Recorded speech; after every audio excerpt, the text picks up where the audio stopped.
Hello friends, how are you? I hope you will be fine there. So welcome to your YouTube channel DMK classes. Please subscribe and share to your friends and circle. So आज हम करने जा रहे हैं आपके syllabus का new component computer fundamentals. Computer fundamentals में हम ओवरव्यू करेंगे, उसके बाद हम एमसीक्यू पे आएंगे। ओवरव्यू हमने इसलिए रखा है क्योंकि आप में से बहुत सारे ऐसे होंगे एस्पायरेंट्स जो कंप्यूटर के बारे में बहुत कम या बिल्कुल नहीं जानते हैं, तो इसलिए हम थोड़ा सा ओवरव्यू करेंगे, उसके बाद एमसीक्यू पे आएंगे। तो कंप्यूटर फंडामेंटल्स में स्टार्ट में हम पहले इसकी फुल फॉर्म करते हैं। इसकी फुल फॉर्म है commonly operating machine particularly use for trade, education and research. तो ये बिजनेसेस में, एजुकेशन में और रिसर्च वर्क में कंप्यूटर जो है ये काम करता है।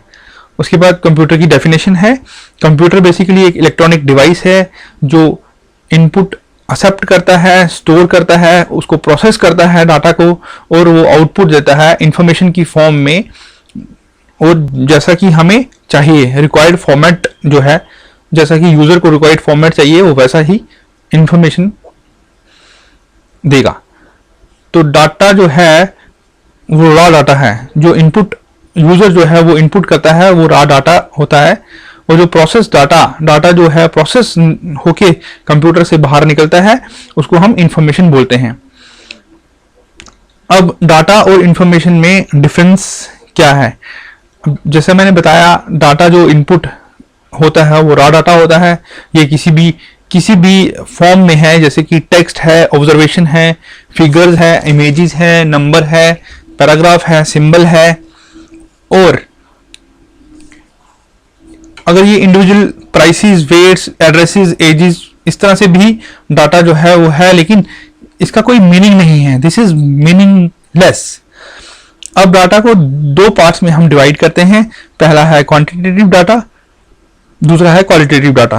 क्वांटिटेटिव जैसा आप नाम जानते हैं, इसमें न्यूमेरिकल होता है, जैसे उसका वेट है, वॉल्यूम है, कॉस्ट है। उसके बाद दूसरा है क्वालिटेटिव। क्वालिटेटिव जो है वो डिस्क्रिप्टिव होता है और नॉन न्यूमेरिकल होता है। इसमें आ गया नेम, जेंडर, आई कलर, किसी पर्सन की, और भी कुछ होता है। तो अब इंफॉर्मेशन बेसिकली डाटा को प्रोसेस करने के बाद जो भी आउटपुट होता है उसको एनालाइज करता है, इंटरप्रेट करने के बाद जो भी निकलता है उसको हम इंफॉर्मेशन बोलते हैं। जैसे हम एग्जांपल पे आते हैं। एग्जांपल जैसे डाटा की एग्जांपल है, जैसे आप कोई भी टेम्परेचर रीडिंग ले रहे हैं एक लोकेशन की जिसमें बहुत सारे साल हैं। अब इसमें कैसे होगा कि 2022, 2021, 2000 इस तरह से साल जो हैं इस तरह से, और इसके टेम्परेचर जो हैं वो 45, 46, 47 इस तरह से। लेकिन इसका कोई मीनिंग नहीं है जब तक हम इसमें कोई एडिशनल कॉन्टेक्स्ट नहीं डालेंगे, तो ये उसके बिना मीनिंगलेस है। जब आप एक सीजनल टेम्परेचर पैटर्न पढ़ते हैं, क्लाइमेटिक ट्रेंड पढ़ते हैं, तो उसको हम इंफॉर्मेशन बोलते हैं। दूसरा हम एग्जांपल लेते हैं, जैसे कोई भी यूजर रैंडमली डाटा प्रोवाइड करता है, जैसे राहुल क्लास 3A। अभी आपको ये लग रहा होगा ये डाटा जो है ये हैप्पैजार्ड मैनर में है, तो ये आप जैसे भी सीक्वेंस में नहीं है। तो इसकी इंफॉर्मेशन, जैसा कि कंप्यूटर को प्रोग्राम किया जाता है कि इस तरह का डाटा आएगा, तो इंफॉर्मेशन जो है इसकी सीक्वेंशियल बननी चाहिए। तो जैसा जैसा कंप्यूटर को बोला है प्रोग्रामिंग के थ्रू कि इसकी इंफॉर्मेशन बनाओ, तो वो बनाएगा Rahul is in class 3A। तो ये मीनिंग, इसके साथ मीनिंग भी है। तो नाउ अब है की differences between data versus information. कौन कौन सी डाटा और इंफॉर्मेशन के बीच डिफरेंसेस आते हैं? अब डाटा जो है कलेक्शन ऑफ फैक्ट्स है, उसको रॉ डाटा भी बोलते हैं, अनऑर्गेनाइज्ड होता है। उसके बाद इंफॉर्मेशन जो है उसमें कुछ ना कुछ कॉन्टेक्स्ट डालोगे तो वो इंफॉर्मेशन होगी। इंफॉर्मेशन जो है वो ऑर्गेनाइज्ड होती है, उसी के साथ डाटा जो है वो अनऑर्गेनाइज्ड और रॉ भी है। डाटा जो है वो मीनिंगलेस है ऑन इट्स ओन, बट जब डाटा को एनालाइज और इंटरप्रेट करते हैं तो ये मीनिंगफुल इंफॉर्मेशन बनती है। डाटा जो है वो इंफॉर्मेशन पे डिपेंड नहीं करता, बट इंफॉर्मेशन जो है वो डाटा पे डिपेंड करती है। डाटा जैसे मैंने बताया आपको किसी भी फॉर्म में है, टेक्स्ट में, ग्राफ में, नंबर में, फिगर में, स्टैटिस्टिक्स में, इमेजेस में। उसी तरह से इंफॉर्मेशन जो है वो वर्ड्स में, सेंटेंसेस में, आइडियाज में, लैंग्वेजेस में इस तरह से होती है। डाटा जो है वो सफिशिएंट नहीं होता डिसीजन मेकिंग में, लेकिन उसी के साथ इंफॉर्मेशन जो है अगर आपको प्रोवाइड की जाए तो वो डिसीजन मेकिंग में हेल्पफुल होती है। अब हम करेंगे टर्मिनोलॉजी। टर्मिनोलॉजी में आता है डाटा प्रोसेसिंग। डाटा प्रोसेसिंग जैसा मैंने बताया कि इनपुट आया, इनपुट के बाद डाटा ने प्रोसेस होना है। डाटा जब वो एक्टिविटी, जब डाटा जो है वो प्रोसेस होता है और वो आउटपुट देता है आउटपुट यूनिट को, तो उसको हम डाटा प्रोसेसिंग बोलेंगे। बेसिकली एक्टिविटी जो है प्रोसेसिंग, डाटा को प्रोसेस करने के लिए कंप्यूटर के थ्रू, उसको हम डाटा प्रोसेसिंग बोलेंगे। फिर है प्रोग्राम।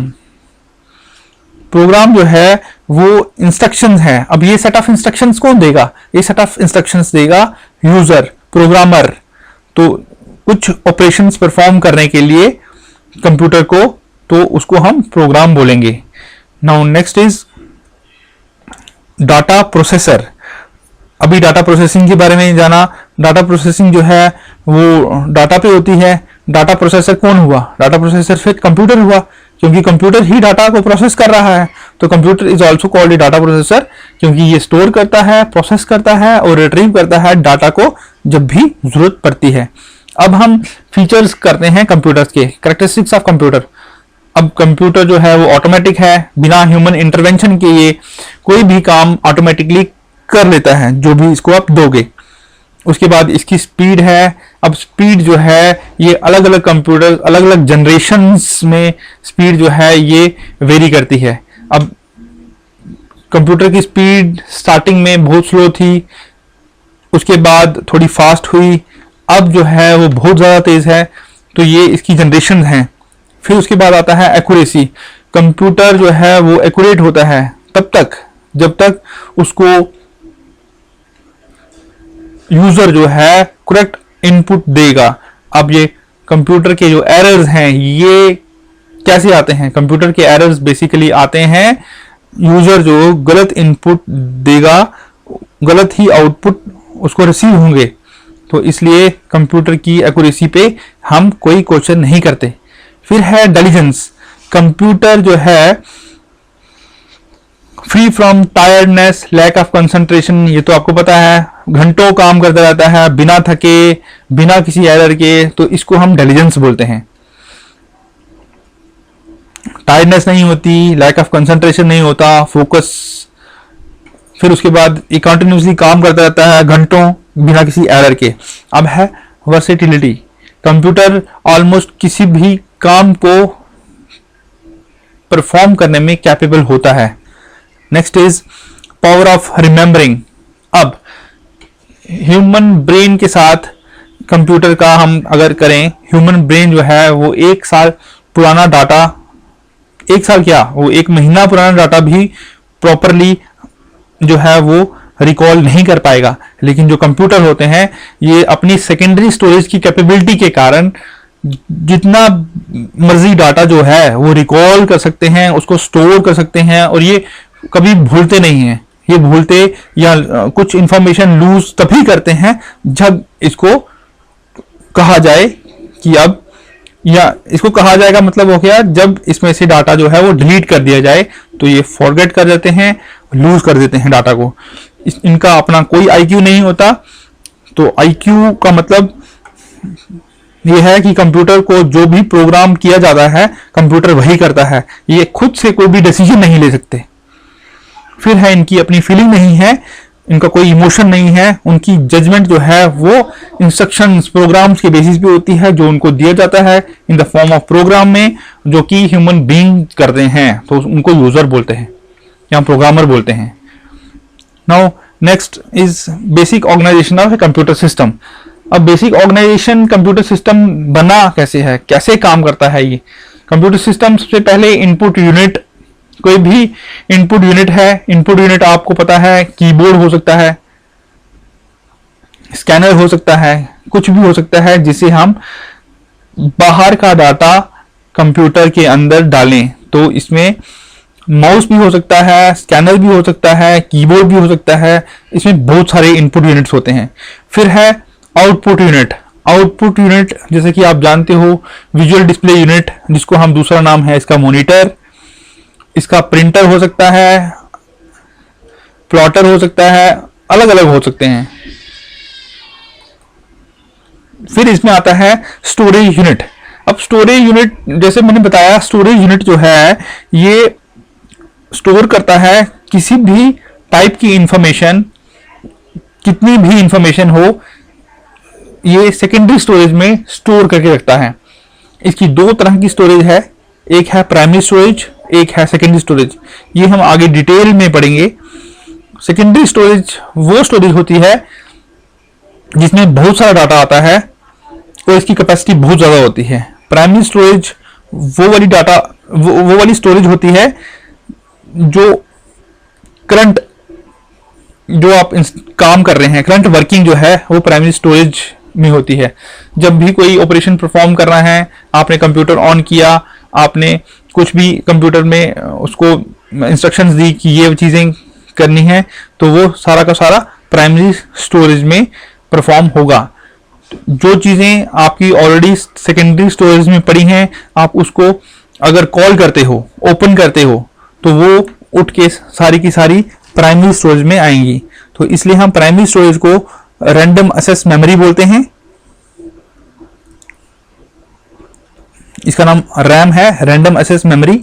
तो ये सारा कुछ जो भी आप काम करते हैं कंप्यूटर में, जैसे ही आपने कंप्यूटर खोला, उसको इंस्ट्रक्शन दी, सबका सब उसमें कोई भी परफॉर्मेंस करना, एडिशन, सब्ट्रैक्शन कुछ भी करना हो, कोई डॉक्यूमेंट भी खोलना हो, तो वो सारा का सारा रैम में खुलेगा, प्राइमरी स्टोरेज में। तो ये प्राइमरी स्टोरेज वो होती है जब लाइट ऑफ हो जाए तो सारा का सारा डाटा उड़ जाता है। इसलिए जब आपके पास इतना टाइम होता है कि लाइट बंद हो जाए, तो यूपीएस जो है वो बैकअप देता है ताकि आप अपना डाटा सेव कर सको। सेव करने के बाद वो डाटा जो है वो फिर से सेकेंडरी स्टोरेज में चला जाता है। तो now next is CPU. CPU जो है वो दो कंपोनेंट्स का बना हुआ है। पहला है इसमें अरिथमेटिक लॉजिक यूनिट और दूसरा है कंट्रोल यूनिट। अब जैसे कि अरिथमेटिक लॉजिक यूनिट अगर डिटेल में देखा जाए तो ये बहुत बड़ा है अरिथमेटिक लॉजिक यूनिट। इसमें रजिस्टर्स आएंगे, कैपेसिटर्स आएंगे, लेकिन हमने इतने डिटेल में नहीं जाना है। अरिथमेटिक लॉजिक यूनिट जैसा है ये अरिथमेटिक ऑपरेशंस परफॉर्म करता है, और कंट्रोल यूनिट जो है अरिथमेटिक ऑपरेशंस जैसे कि प्लस, माइनस, मल्टीप्लाई, डिवाइड, इस तरह से। और जो कंट्रोल यूनिट है वो जितने भी कंपोनेंट्स कंप्यूटर सिस्टम के होते हैं उनको कोऑर्डिनेट करता है, उनको मैनेज करता है, और डाटा जो है वो प्रोसेस करके आउटपुट डिवाइस पे लाता है। इसके बाद हम अरिथमेटिक लॉजिक यूनिट मैंने आपको बताया। अरिथमेटिक यूनिट आपने पढ़ा। अरिथमेटिक यूनिट जो है इस पे सारे के सारे एक्चुअल ऑपरेशंस परफॉर्म होते हैं।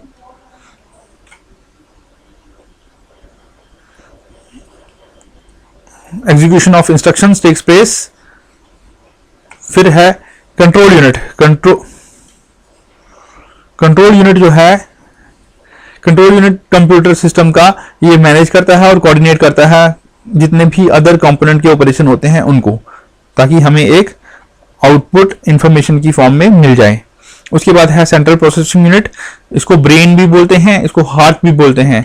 और सेंट्रल प्रोसेसिंग यूनिट का काम यही है कि controlling the operation of all other units जो इसके साथ हैं उनको कंट्रोल करता है। अब आपको पता है इनपुट यूनिट जो है, इनपुट यूनिट में क्या है कि डाटा बाहर के वर्ल्ड से आया और कंप्यूटर में चला गया। कंप्यूटर जो है डाटा को कन्वर्ट करके कंप्यूटर एक्सेप्टेबल फॉर्म में एंटर करवाएगा इंस्ट्रक्शंस के साथ। उसके बाद ये सप्लाई करेगा कंप्यूटर सिस्टम को कन्वर्टेड इंस्ट्रक्शंस, जो ऑलरेडी डाटा और इंस्ट्रक्शन कन्वर्ट हैं उनमें, और फर्दर प्रोसेसिंग के लिए।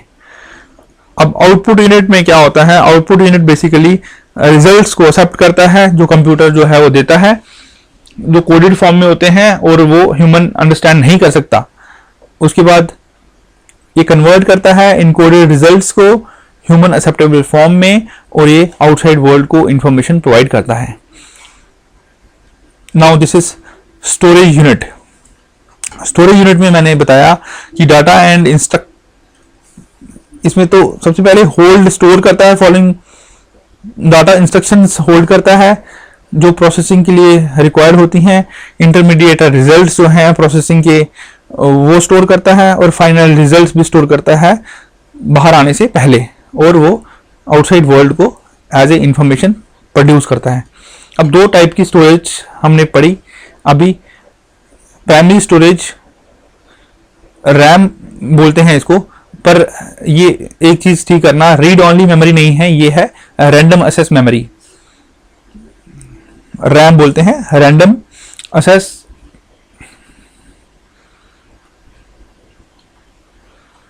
मेमोरी। तो ये बेसिकली है क्या, use to hold running program instructions. अभी बताया कि जितना भी प्रोग्राम आप रन कर रहे हैं उस पे ये रैम पे खुलती हैं। Use to hold the data, intermediate results and results of ongoing processing of jobs. जो भी रिजल्ट्स ऑनगोइंग प्रोसेस हो रहा है उसका ये होल्ड करता है। ऑपरेशन में फास्ट होती है, स्मॉल कैपेसिटी है, एक्सपेंसिव होती है और वोलेटाइल है। वोलेटाइल का मतलब हो गया डाटा को लूज करती है जब पावर जो है वो बंद हो जाती है। उसके बाद है सेकेंडरी स्टोरेज। सेकेंडरी स्टोरेज में आपकी हार्ड डिस्क आती है, मैग्नेटिक टेप्स आते हैं। तो इसमें होता है कि स्टोर्ड प्रोग्राम्स जो हैं आपके ऑलरेडी स्टोर हैं उनको होल्ड करता है। डाटा है, इंफॉर्मेशन है स्टोर्ड जॉब्स की, उनको होल्ड करता है।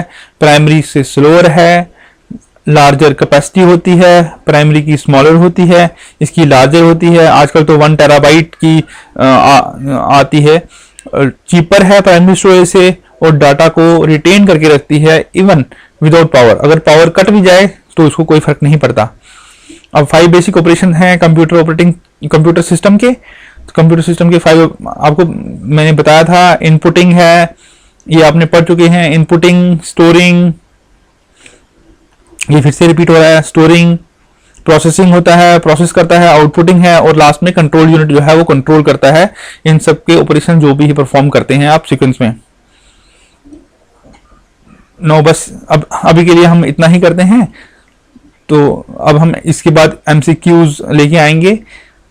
तो तब तक थैंक यू।